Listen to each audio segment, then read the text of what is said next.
Canals Television's breaking news.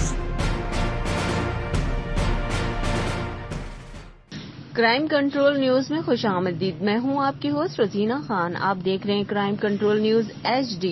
مزید جانتے ہیں ہمارے نمائندے کی اس رپورٹ میں. سید شعیب کامران کی رپورٹ کے مطابق لودھرا کے نواحی علاقے عباس پورہ میں بھٹا خشک پر کام کرنے والا مزدور آگ میں گر کر جاں بھاگ. لودھرا کے نواحی علاقے عباس پورہ میں بھٹا خشک پر کام کرنے والا مزدور آگ میں گر گیا.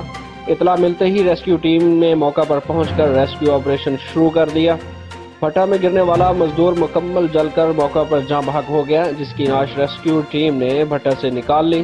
ریسکیو ٹیم نے ضروری کارروائی کے بعد نعش ورثاء کے حوالے کر دی. جاں بھاگ ہونے والا 18 سالہ نوجوان ذیشان عباس پور کا رہائشی تھا.